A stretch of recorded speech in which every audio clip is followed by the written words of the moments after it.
Allez, bonjour tout le monde, c'est Guillaume. Aujourd'hui, on se retrouve pour un petit récap de la pose des décals. Alors, j'ai fait une vidéo en live montrant le début, donc bien entendu, si vous êtes complètement débutant et que vous ignorez comment poser des décals, je vous invite à aller voir les vidéos que j'ai faites spécialement pour ça. Il y en a deux, il y en a une pour un tank et l'autre sur une voiture. Je vous mettrai les liens en haut à droite là dans votre écran. Donc, on va résumer un petit peu ce que j'ai fait au niveau des décals sur la Nissan R390, mais avant, je voulais vous mettre en garde. Depuis hier, la chaîne reçoit énormément de messages de spam. Alors le spam, si vous ne savez pas ce que c'est, ce sont des messages qui ont pour but, entre guillemets, de vous amener vers d'autres sites internet. Et souvent, ce genre de spam est utilisé pour faire de l'hameçonnage. Donc, c'est-à-dire que vous cliquez sur le lien, vous arrivez sur le site et un virus, un malware s'intègre sur votre ordinateur ou votre smartphone et récupère vos données, soit bancaires, etc. Donc, faites très attention. Donc là, aujourd'hui, c'est une grande attaque, si je peux dire, parce que j'ai plus d'une cinquantaine de messages qui ont été postés dans les vidéos, alors de toutes les vidéos de la chaîne. Et ça n'arrête pas, donc je les élimine au fur et à mesure, mais souvent ce sont des messages en anglais de personnes que vous ne connaissez pas, hein, qui sont pas habituelles entre guillemets dans les commentaires, donc faites très attention. Vous pouvez signaler ces commentaires si malheureusement j'en oublie, ça pourrait m'aider grandement. Bon, retour à notre Nissan R390. Alors, la séance de décal est maintenant terminée. Donc je vous propose le visuel complet de la fin de cette pose de décal et je vais vous indiquer les points qu'il faut faire attention, d'autres on va dire que ça va. Donc je commence par une anecdote générale, c'est-à-dire que je vais vous parler de la qualité de ces décals. Donc les décals sont assez épais, je l'avais dit dans la revue de kit. Donc ils sont assez épais et donc du fait de leur épaisseur, ils se travaillent plutôt bien. Il n'y a pas eu de réaction quand j'ai passé l'assouplissant de décal, j'ai pas eu trop de problèmes, hormis les parties noires. Et ça on va y revenir après, j'ai eu un petit peu de casse, voilà. Donc on va commencer déjà par le devant de la carrosserie. Donc comme je vous avais cité dans une vidéo, si vous avez des séparations qui sont pas très très propres entre le rouge et le noir, donc là je m'adresse pour ceux qui veulent faire la carrosserie, c'est pas très gênant parce que les décals vont recouvrir les deux zones. Donc ça va vous faire un bord net, si je peux dire. A contrario, par contre, étant donné que ce sont des décals, donc comme je vous l'ai dit, ils ont une épaisseur, et on peut apercevoir, alors je vais vous zoomer un petit peu plus, on peut apercevoir une petite ligne là, et la petite ligne en fin de compte c'est pas une griffure ou quoi que ce soit, c'est la séparation entre le décal et la peinture. Donc c'est du noir, ça se voit pas trop, mais ça se voit quand même. Donc c'est vrai que vous aurez une séparation qui va séparer la peinture du décal. Donc ça fait un U. Et c'est ce qui va vous faire le dégradé de peinture qui est ici. Donc, faites attention au niveau du placement de ce décal.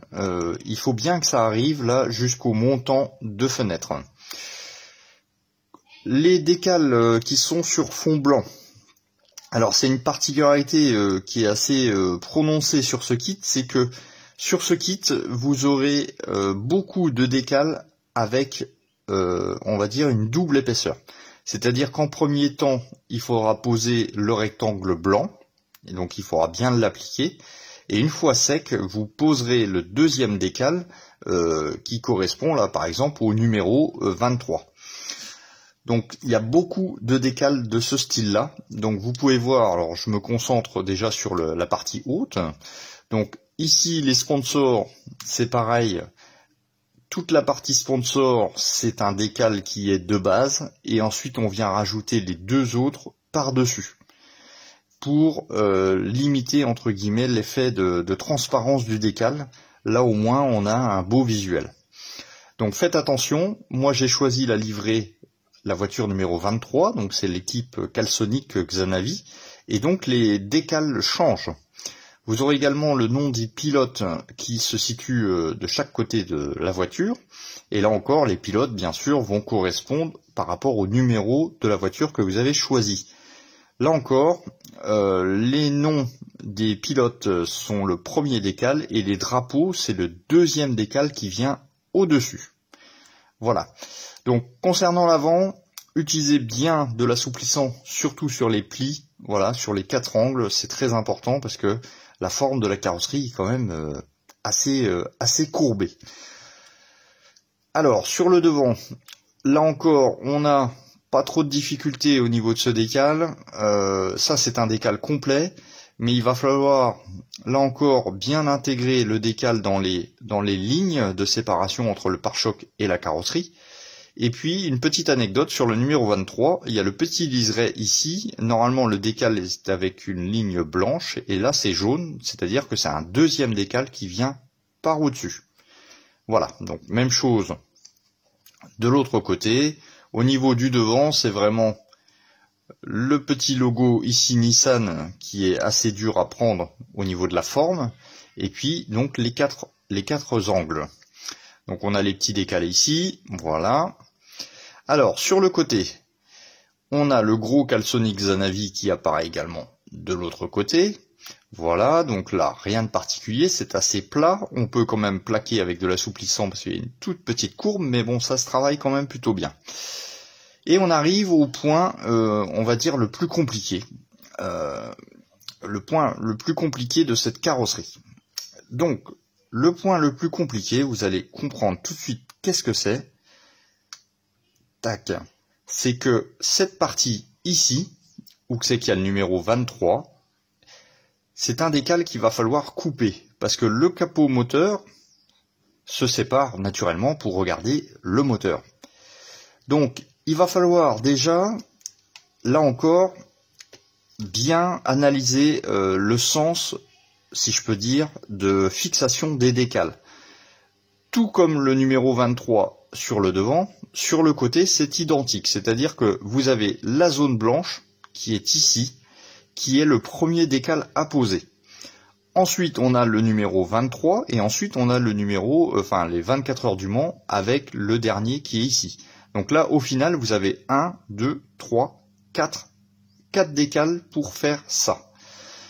Alors, la complexité de la chose, c'est que il va falloir couper pour faire la séparation du capot. Donc, il va falloir y aller étape par étape. Donc déjà, dans un premier temps, il va falloir fixer la partie mobile à la carrosserie. Donc, vous allez utiliser, bien entendu, du scotch de masquage. Et vous allez fixer votre carrosserie à l'intérieur pour pas que ça bouge. Ensuite, on vient fixer donc les décals qui sont blancs, voilà. Donc comme d'habitude, comme un décal traditionnel, on vient l'appliquer avec le coton-tige, avec le marque-fit. Et une fois qu'il est bien plaqué, une fois qu'il est bien mis en place, on vient passer de l'assouplissant. Donc moi j'utilise du Mark Softer, mais vous pouvez utiliser le Microsol, pour que le décal vienne complètement s'intégrer dans la ligne de séparation. Vous passez le sèche-cheveux, une fois qu'il est bien plaqué, vous allez couper avec l'aide d'une lame neuve pour entailler le décal. Une fois que vous avez fait ça, vous enlevez la partie haute et la partie basse et vous venez plaquer ce qui reste, entre guillemets, le petit rebord dans la courbure. Et une fois que c'est fait, naturellement, vous avez 4 décals de même type, donc vous allez rescotcher le haut et le bas, et vous allez procéder ainsi de suite. Vous faites le numéro 23, vous faites le 24 heures du Mans, vous faites l'autre, et comme ça, vous allez avoir un contour propre. Alors, sur celui-ci, j'ai un petit peu foiré la découpe. Au démarrage, le décal s'est décollé un tout petit peu, donc naturellement, la coupe n'était pas bien parfaite. Donc j'ai dû tricher un petit peu, j'ai refait un petit peu de peinture blanche pour camoufler l'erreur. De l'autre côté, c'est beaucoup plus propre, voilà. On a encore un tout petit défaut là en dessous du 3. Je verrai bien si je repasse un petit coup de pinceau. Mais on voit bien que la séparation est bonne. Donc faites très attention, cette zone-là, c'est la zone la plus difficile de cette maquette. Alors, tant qu'on est sur le derrière, et c'est là que j'ai commencé à faire des boulettes. Ah oui, les boulettes, ils sont toujours là. Ils nous oublient jamais. Alors, vous pouvez voir que là, c'est le côté le plus beau. Là encore, c'est deux décals, c'est-à-dire qu'il y a un décal complet avec le carré blanc, et le Tamiya, c'est un deuxième décal qui vient au-dessus. Et finalement, ce matin, j'ai fait le premier. Alors, je sais pas pourquoi, c'est le côté gauche qui a morflé, entre guillemets. Et le côté gauche, j'ai attaqué par le Tamiya. Et je me suis dit, tiens, c'est bizarre, il ressort pas bien, entre guillemets. Et finalement, oui, c'est normal, parce qu'il y avait le deuxième qui allait en dessous. Donc, vous voyez tout de suite la différence. Donc, malheureusement pour moi, j'avais déjà mis de l'assouplissant pour qu'il épouse la forme. J'ai jamais réussi à le redécoller. Bon, c'est pas très très grave, mais voilà, c'est une petite boulette. Ça, c'est vraiment une erreur de ma part. Sur le derrière, ce coup-ci. Alors, le derrière, même principe que sur le devant. C'est-à-dire que la peinture noire, avec le décal, crée une épaisseur, une surépaisseur, et du coup, alors je vais enlever directement, et du coup, la séparation se voit. Et vous allez voir que sur ces bandes noires, voilà, là ça se voit mieux, le décal s'est craqué. Le décal s'est craqué avec de l'assouplissant, et là aussi, simplement avec de l'eau. Donc je n'ai pas eu de problème sur les autres décals, mais les bandes noires qui sont à l'arrière et sur le devant va vous poser problème. C'est-à-dire qu'il va falloir faire vraiment très attention sur ces bandes-là, je pense, parce qu'ils sont très longues, donc du coup le décal a plus tendance à casser. Autre petite chose, donc on voit bien la séparation. Vous voyez, la ligne, elle est toujours présente, hein. Voilà. Et ça, on va dire, même vous utilisez de la peinture Tamiya, vous aurez cette ligne. Alors là, bon, c'est ma petite boulette d'arrachage, mais bon, on peut pas faire autrement. Là encore, ça s'est cassé quand je passais l'assouplissant, donc impossible à décoller. Voilà. Donc ça, c'est une petite chose à voir. Alors pour les gens qui veulent pas avoir cette chose-là, qui veulent pas avoir cette séparation, ce que je vous recommande, c'est quand vous faites la peinture. Alors moi j'avais déjà séparé le rouge et le noir, mais du coup j'aurais dû faire comme ça. Et je vous l'indique pour les gens qui veulent partir sur ce montage. Vous passez votre rouge de partout, vous débordez un petit peu, c'est pas grave.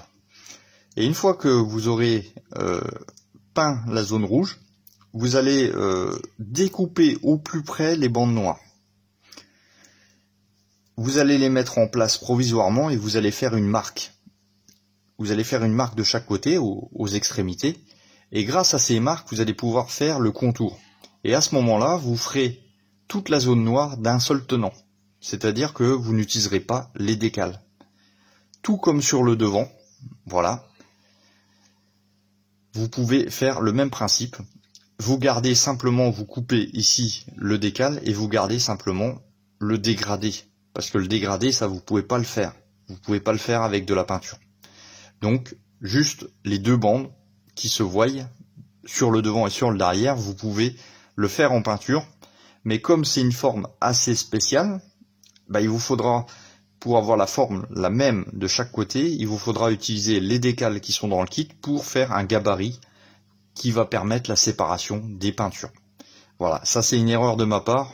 Enfin, c'est pas une grosse erreur, mais j'aurais fait comme ça de base. Voilà, tout simplement. Donc, petite boulette sur derrière. Ici, au niveau de l'arrachage du décal, mais c'est quand même assez petit. Et puis, ici, voilà. Bon, ça, c'est franchement une erreur que j'aurais pu éviter.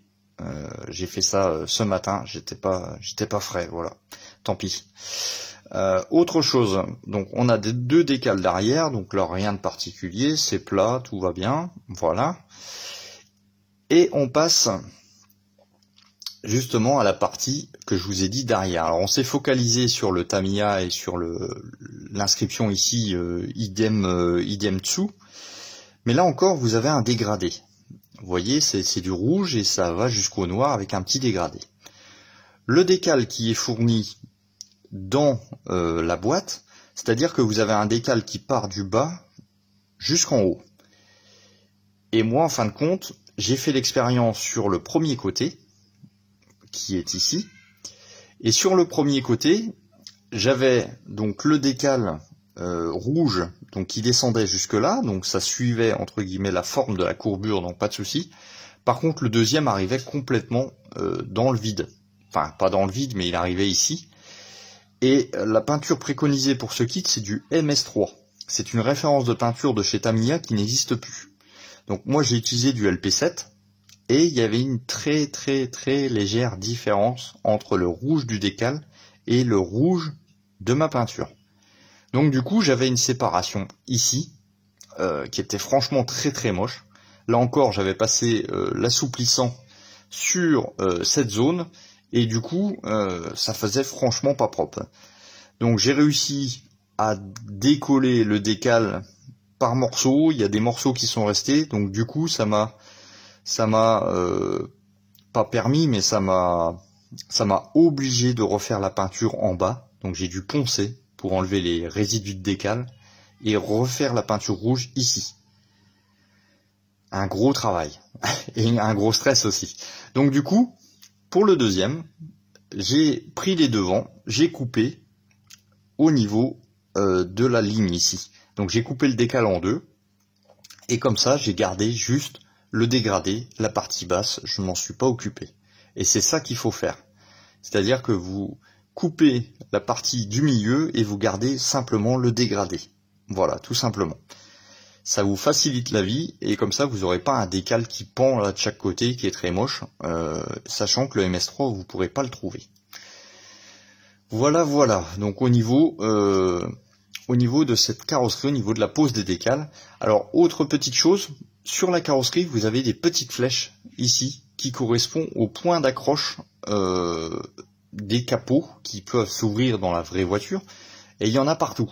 Il y en a 1, 2, 3, 4, donc pareil de l'autre côté. Il y en a également ici, il y en a également là, et il y en a également une devant. Voilà. Donc ne les oubliez pas, ils sont très petites, c'est vrai, on peut se dire, il n'y a pas besoin, mais finalement ça apporte un petit truc en plus. Également sur la notice, vous avez une notice de décal, mais il y a beaucoup de décals qui sont présents sur la notice classique, entre guillemets. Alors je m'explique, ça c'est la feuille de décal, voilà. Mais ils sont pas tous référencés ici. Vous aurez également des décals qui sont placés au niveau de la notice normale. Alors je vous donne un exemple. Voilà, ici par exemple, ici vous avez les fameuses flèches que je vous ai dit. Et là, ils sont pas référencés sur l'autre notice. Donc ça c'est quelque chose à regarder dans les deux côtés. Voilà, donc si vous, pour résumer, au niveau des décals noirs, si vous voulez pas voir les séparations, faites vos gabarits grâce au décal du kit. Vous prenez vos cotes et vous allez faire tout en peinture. Et ça vous évitera forcément d'avoir un peu de casse comme moi j'ai eu. Et puis de ne pas avoir de raccord entre les deux. Alors j'ai poncé légèrement le décal pour qu'il soit atténué en termes d'épaisseur. Bon voilà, ça m'a pris du temps, j'ai eu des petites retouches aussi, parce que forcément quand on ponce, des fois on peut avoir des petits soucis.